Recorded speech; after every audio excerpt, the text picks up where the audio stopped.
Fala galera, pessoal, vou trazer um assunto bem bacana hoje, tenho certeza que vocês vão gostar. É sobre motores de combustão ciclo Otto. Vou falar um pouquinho sobre a dinâmica e sobre a termodinâmica desses motores.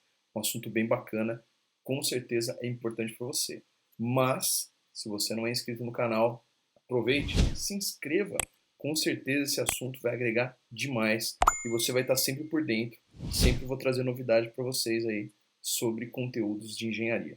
Tá bom? Um grande abraço. Olá pessoal, quero falar com vocês um pouquinho hoje sobre a dinâmica e a termodinâmica dos motores ciclo Otto. Bem, os motores ciclo Otto são motores de 4 tempos.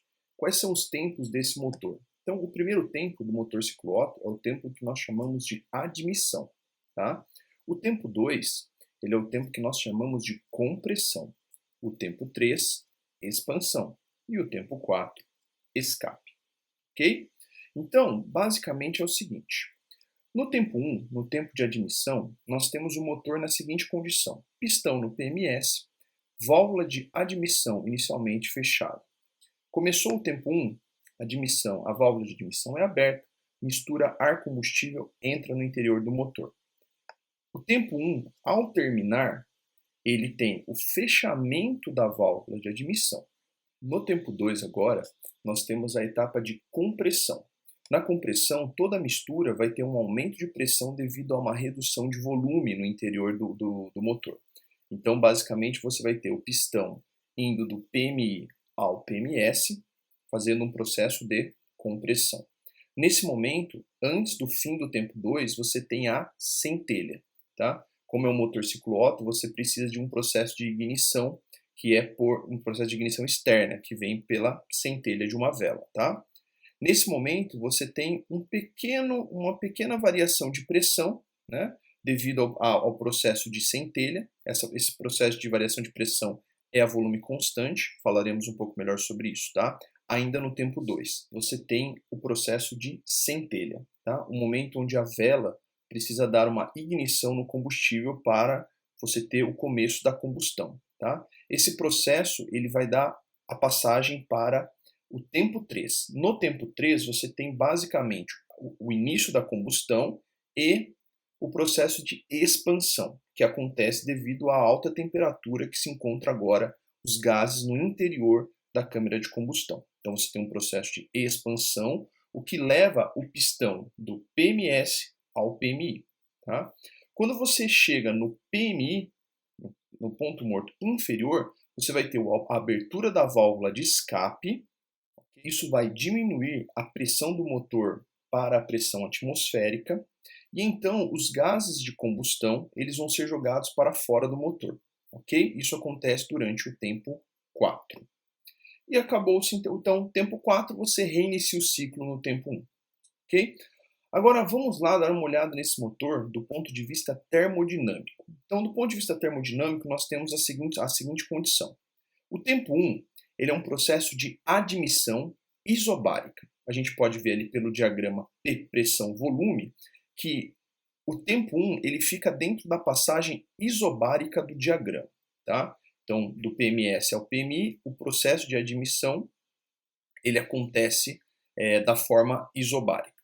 Tá?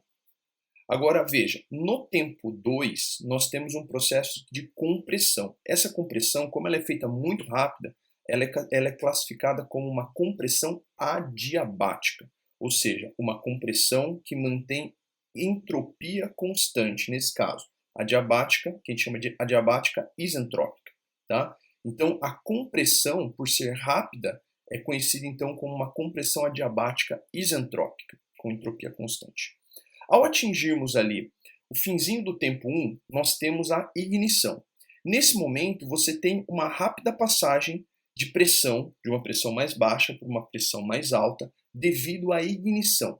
Então, é um processo de início da queima. Essa ignição ela acontece de forma isocórica, chamamos isso de combustão isocórica, ou seja, com volume constante.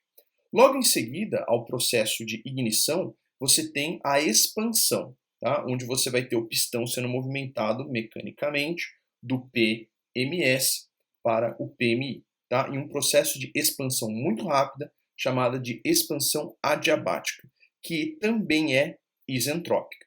Então essas duas curvas que vocês veem no diagrama, que seria a expansão e a compressão, ambas são adiabáticas, ok? E também isentrópicas. Feito isso, quando você chega com o pistão lá no PMI, você vai ter, no finalzinho do tempo 3, a abertura da válvula de escape e o motor vai passar por um processo isocórico, onde você vai ter uma queda rápida da pressão só com volume constante. Isso acontece porque toda a combustão ou toda a energia interna da combustão foi transformada em trabalho, você não tem a câmara interna com pressão atmosférica ainda, você tem a pressão um pouquinho mais alta da pressão do que a pressão atmosférica. Então a abertura da válvula de escape derruba a pressão rapidinho no interior do motor para a pressão atmosférica de 1 atm, que é o que você vê nesse momento aqui no diagrama, ó, tá? Essa descida isocórica, essa vertical isocórica que você tem aqui no diagrama, é por esse motivo, tá? Logo após isso, você vai ter basicamente o tempo 4, que é o tempo de escape. É um processo que acontece de forma isobárica, uma vez que você agora tem o motor mantendo a pressão atmosférica e todo o escape mantém sempre a mesma pressão, que é a pressão de 1 atm, ok? Feito o escape completo, você tem o fechamento da válvula de escape e o início do ciclo com a abertura da válvula de admissão com a mistura ar-combustível, ok? Essa é as características dinâmicas e termodinâmicas de um motor ciclo Otto.